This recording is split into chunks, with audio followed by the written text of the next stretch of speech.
I was taught racism. From as young as I can remember, I was told black people are violent. Black people are lazy. Black people are not as smart as white people. I remember my dad told me that black people are too lazy to work, and so they depend on welfare to live, and they sell drugs. 10 minutes after my dad said that to me, a man knocked on the door. I let him in. He handed my dad some money. My dad weighed out some marijuana and a few pills and handed it to that gentleman. And then we went to the store to buy some groceries. We didn't buy groceries with the money that man just handed my father. It was little yellow, blue, and green food coupons. So my dad is trying to teach me that black people are drug dealers on welfare while my dad was selling drugs out the living room, living on welfare. You see, he would tell me, son, I work very hard. I don't make enough money to provide for you kids, so that's why I sell these drugs. I just love you so much. And these food stamps, well, I pay my taxes, so I earn them. You see, the indoctrination begins at a very young age. We are taught without even knowing it, there are two Americas. Despite marijuana use with the black community and the white community at the same rate, the black community is arrested and convicted at a rate 3 times higher than white America. There are black Americans in prison right now serving 30 and 40-year sentences for marijuana, while corporations are becoming multi-billion-dollar businesses selling marijuana. There are two Americas. If a man broke in my house right now and I shot that man in the back, albeit in my own house, I could not claim self-defense because I shot him in the back. But a police officer can shoot Jacob Blake in the back 7 times and still be at work. If that's okay with you, we are on different moral platforms. We are on different ethical existences if that's okay with you. There's two Americas. The America I grew up in says if you comply, everything will be okay. Well, for white America, that's true. But black America faces a very different reality.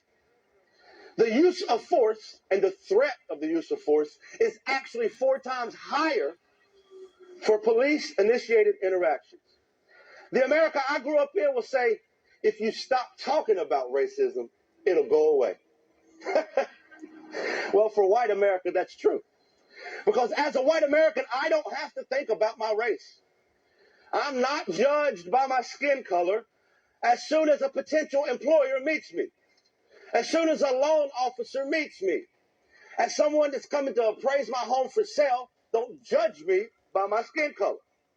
As a white American, I can completely forget about my race and even racism, so long as nobody talks about it. So then in my world, it won't exist. Well, I've decided enough of that. I'm here to call white America to task. I'm here to tell white America it's time to stand the hell up. Beside our fellow human beings, beside our fellow citizens, it is time for white America to be part of the solution. I was raised by racists. I was taught how to be racist. So you can quit telling me that racism doesn't exist. You're a damn liar. I was raised in the belly of the beast. I was raised by racists, and now they hate me. I call that a glow up. I'm not here to speak for black America, over black America, at black America. I'm here to speak to and at white America, and I'm screaming, wake the hell up.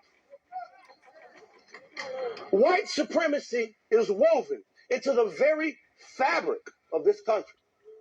White supremacy bleeds from every pore of this country. In schools, we have standardized testing, but we don't have standardized resources. We don't have standardized opportunities. In hospitals, a black woman is more likely to die during childbirth at a rate 3 times higher than that of a white woman. In neighborhoods, power plants and dumps are more likely to be put up by a predominantly black neighborhood than a predominantly white neighborhood. At home, 22% of black America lives in poverty, whereas only 9% of white America lives in poverty. White America loves black music, black trends, black culture, but kills black people at a rate 2.87 times higher than that of white people by the police. All of these things will not change unless we tear down, I'm going to say that again, unless we tear down the system of white supremacy that has built them into existence. We cannot fix the current system, for it is not broken. This system is working exactly as it was intended. Passing laws will not change it. You cannot legislate morality. Black America has screamed tirelessly for decades about these injustices, while white America has turned a blind eye and a deaf ear. Well, I'm here to say no more. Change is coming. Revolution is coming.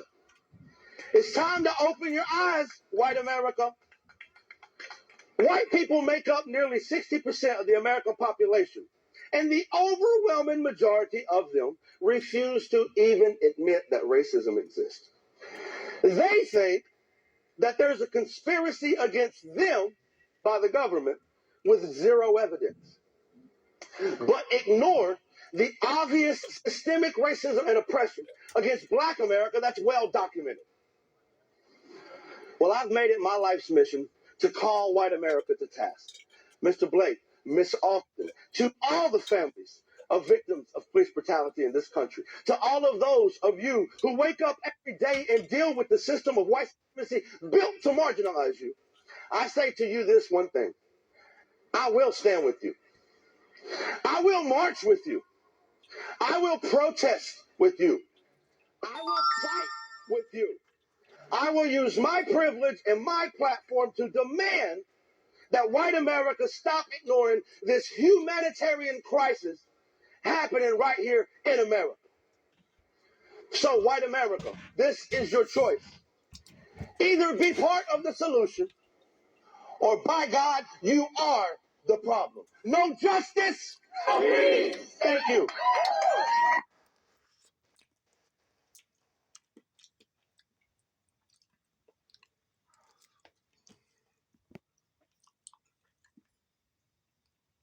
Times have changed.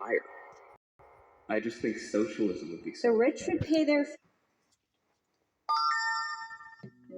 Hey, what's going on, everybody? My name is Shavi Zane, and I'm coming on to bring a message for the chosen at this time. This message may not resonate with everyone, but for a select few of you, it's definitely going to resonate.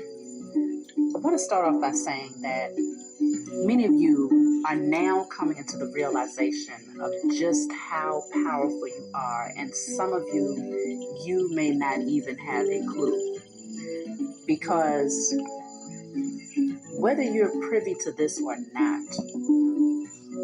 many of you were surrounded by some of what the world would consider the baddest dark witches and warlocks money could buy. Because of your divine assignment, you literally had beings who were doing spell work, casting spells against you, trying to siphon your energy, trying to diminish your light, sending spells towards you to mess with your finances, your mental health, your spiritual growth, your love life. Like, they really put in lots of energy, lots of effort. They conjured up a lot of demons. And the fact of the matter is, these people cannot believe how powerful and protected you are. For some reason, they underestimated you. They thought that you were a rookie in this spiritual realm. They thought that you had very little understanding of how to protect yourself and how to raise your vibrations and how to tap in spiritually. They really thought that you would remain asleep. or that was their hopes, was to keep you asleep.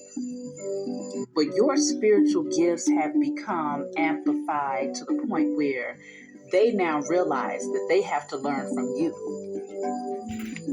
These people were placed on a pedestal. They were considered high-ranking, like I said, dark witches and warlocks. But you ended up being placed into solitude, in this cocoon. And in this solitude, your spiritual gifts became more and more powerful, to the point where you started to see things so clearly that it was undeniable that you had to do some work on yourself to protect your energy. You had to get closer to the Most High Mother and Father. You had to open up the lines of communication with your spiritual team. Like, you began to see the importance of rising into your divinity, and you did just that. And now you see very clearly just how inauthentic you were when you was connected to some of those false relationships and false people. I feel like these people who were working up against you, they got a lot to say behind the scenes. But it's really their ego that has been damaged. Because for a long time, they had a reputation of being able to really create destruction in people's lives. And it's only because many of those people that they were working against were not you. See, when they chose to work up against you, they pretty much laid out their fate. And it's not a good one. They now face extreme consequences for their actions. They see just how strong and how powerful you are and how much you have transformed in spite of their efforts to keep you down. And that's what's boggling their mind. They don't understand how is it possible with them using what they would consider their best arsenal against you. Many of them, because they couldn't come up against you, they couldn't bring you down by themselves, they had to actually form groups. They did group rituals, group ceremonies to try and bring you down to your knees. And all they saw happen each time they did it was you came out stronger. How is that possible, they say? So now they argue with each other.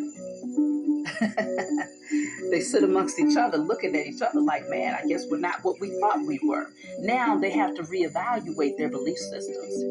Now they have to reevaluate who they worship, what they worshiped, what they thought was powerful. They now realize is a peon. They're peons in the presence of your spiritual team. They are peons in the presence of you yourself. They now realize that what they thought was powerful holds no weight when it comes to the chosen. They're extremely envious of you and your gifts. But what they're really disappointed about is the fact that they failed miserably at their assignment to try and prevent you from becoming a part of Christ consciousness and stepping into your purpose as a teacher, as a leader, as a healer.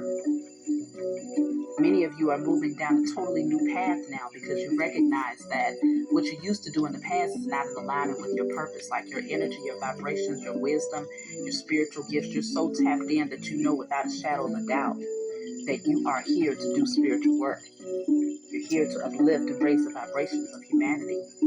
So you now come into remembrance of your divine assignment. And so many of you, you recognize that, okay, you grew up being conditioned to believe a certain thing, right? Maybe if you grew up in Christianity or whatever religious belief system you were rooted in at that time, you was conditioned to believe that doing spiritual work to help protect yourself, calling on your ancestors, connecting with your angels, creating an altar for yourself, doing, salt baths and working with crystals and frequencies and things like that, you was told that it was all wickedness, but it was fed to you backwards.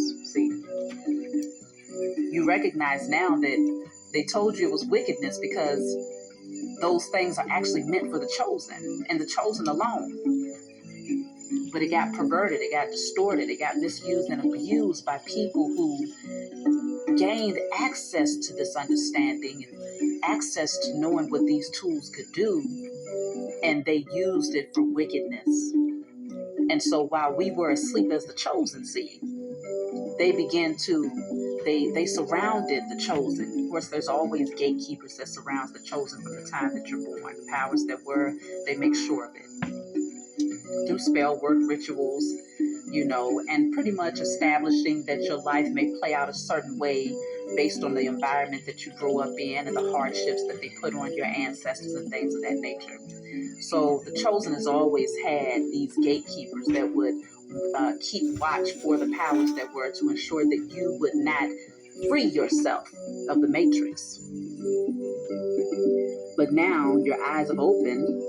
You came into remembrance of who you are, and you said, okay, it may have seemed like you was breaking the rules. Of course, the rules of society told you that you had to stay fixed and confined to religion, and that anything that was outside of what was taught to you would send you straight to the pits of hell. But you said, you know what, you're going to be the rebel. And you broke what they call the rules of society. You did it with conviction in order to make a difference. You understood that the scales needed to be balanced and that you had to take back your position and your throne. You had to take back those tools and those resources that the Most High has so gracefully placed here on this earth for the chosen to use in order to heal ourselves, to awaken, to open our third eye, to awaken our gifts, to come into remembrance of who we are, to activate our DNA. You started to utilize those tools that everybody told you was wickedness. Your enemies did not anticipate you coming into that understanding here. They truly believed that they had it in the bag. They thought that they was going to bring you down so low that you would never be able to get back up, and some of them even hoped to take you up out of here. But what a foolish decision it was, right? Because now everything that they tried to do has backfired. They now know that you are chosen. They now know that you are powerful. They now know that they lose and you win. And they're having a hard time accepting that because many of you ended up buried. But it was not the type of burying, where you was not going to grow from it. Because see, you're a chosen seed. And so even though they set up traps and snares and they, put all types of dirt on your name and they kicked you while you was down and they sent all types of blockages and spell work to hold you back, you ended up being planted and fertilized in the right soil. And when you grew, oh my goodness, not only are you still growing, but you're going to grow to something that they can't even imagine. They are upset that you was able to overcome. They see where you're at now, but these people, they have no idea how massive this thing is getting ready to be for you. I don't even know if you realize it. But it's because you overcame and you continue to nurture yourself while you was embedded in that soil. In that darkness is where you found yourself. In that darkness is where you got watered, you got nurtured, you were healed, you were cleansed, you was purified, you became grounded, connected to Mother Earth again. You got back to your roots again. You found yourself again. And because of this, now you're sprouting and the world is beginning to see you rise and they can't believe it. They're like, what? What? Phoenix is now rising from the ashes? How is this possible that they have been set free from the traps and snares because you were supposed to be the ultimate sacrifice for them? You were supposed to be the sacrifice for them that would then give them more power. They would then be able to beat their chest and say, I overcame this one. I have another one under my belt. They had no idea who they was messing with, but now they do. And they are terrified of the karma that's boomeranging back to them because it's already happening. They're already feeling the effects of what they did to you. These people were straight out troublemakers, okay? This was their life. Causing trauma, drama, pain for others. Even though they worked with one another against you, they didn't even like each other. But you began to use your intuition. That veil, that veil was lifted. Your spiritual eyes are now open, and you understand who was false and who was true. And once you begin to release them, not just physically, but spiritually, you release them because you awaken to something greater. You awaken to who you are. You awaken to the fact that, hold on, I don't have to be in this energy. I have the authority to grow. I have the authority to protect my energy. I have the authority to take my power back. I have the authority to declare and decree that the highest form of righteous judgment is now casted upon my enemies. No longer are you in a submissive state where you're just passively living, allowing others to control your destiny. No, you now realize that your thoughts create things and that you have been given a divine assignment. And with that divine assignment, the Most High Mother and Father wouldn't grant you that assignment unless you was powerful enough to overcome your enemies first. You had to first go through the fire first. You had to be tested through the fire to see, are you going to be able to come out on the other side of that thing of diamond? And you did just that. I'm talking about y'all are out there shining. You are in your divine feminine. You are in your divine masculine. You have now balanced both. And so many of those things that you have been praying for and wishing for is now coming into your life. The people that worked against you, they see very clearly now they are in deep regret, because there's great punishment that is now upon their heads. Like, there is no future of happiness for them. There is no spiritual work that they can do to offset or to clear or to override or to avoid the punishment that is coming to them. They have to face their judgment. Just as you have to receive your justice, they have to face their judgment. It's called a balancing of energy.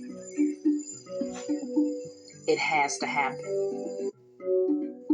They made their decision. We all have free will. You had the free will to look at your circumstances from a different angle and to recognize, okay, all is not what it seems. Now, with your natural eyes, it may have seemed as if everything had gone to hell. And that ego, that ego and that human nature wanted to say, you know what, I have to give up.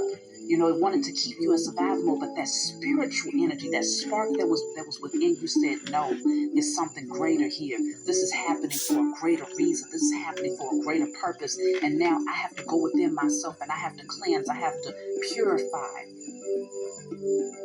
Because it starts from the inside out, as within, so without. It starts in the spiritual realm first, as above, so below. And so you begin to tap into that spiritual power that you possess. And so now, things that seem like they were immovable have now moved.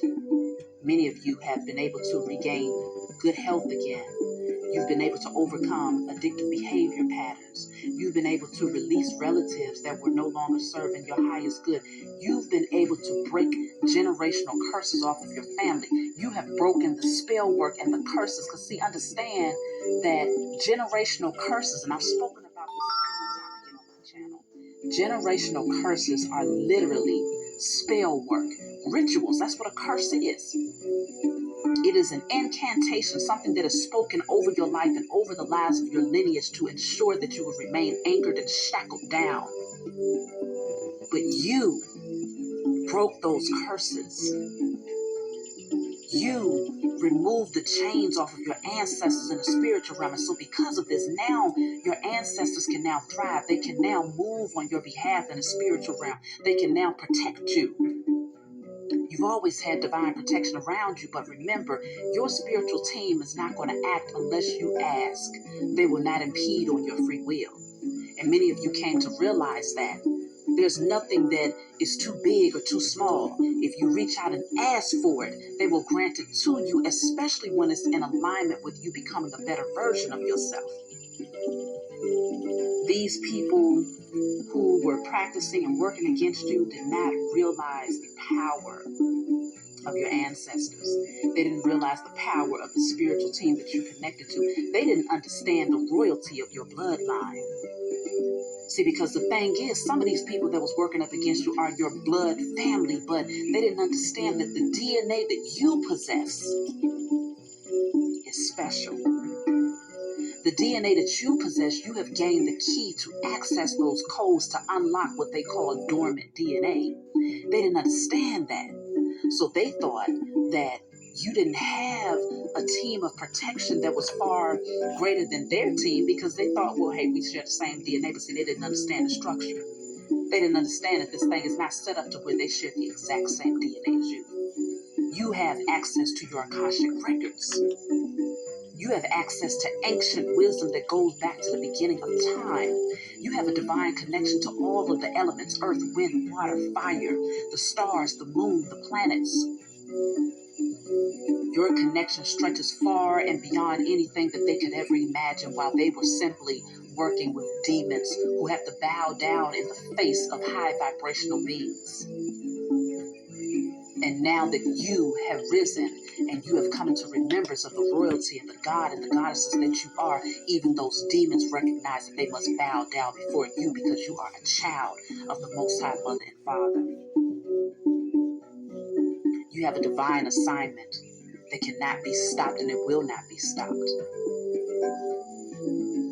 And so now there are great things that's going to happen for you.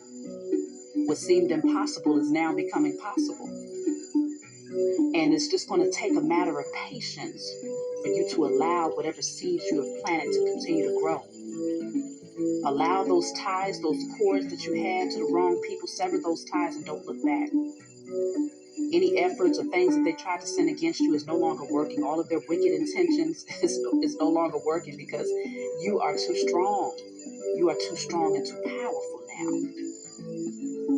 This is one of the greatest lessons that your enemies could receive, was to watch you in spite of all. I'm talking about these people got so desperate that they said, we got to start hiring outsiders. We got to get together. That's how you know how weak this crap is that they was doing. They were in numbers while you sat there in your cocoon alone, which is you, the Most High, and your spiritual team. But see, they underestimated the power of the Most High. They underestimated the calling that's over your life. You can't be defeated because you're not meant to be defeated. Your calling is too important for you to be defeated. And even if you said, well, I'm not ready, I don't want to take the call, I just don't think I'm built for this, you yourself can't stop it. You can postpone it, but you can't stop it. You're going to fulfill your calling. And so I feel like many of you have come to embrace that. You've come to accept that. You've come to have gratitude for that, because it's something to give thanks for, to have gratitude for the Most High even choosing you and finding you worthy enough to be used as a vessel on their behalf, Most High Mother and Father. So I think now you've embraced it. So continue to walk in your power and continue to give your enemies something to talk about, because they're going to.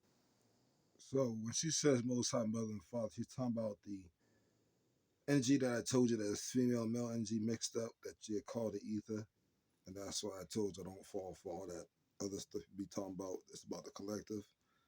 So anyways, that's what she's talking about. But bottom line, don't take your foot off the gas.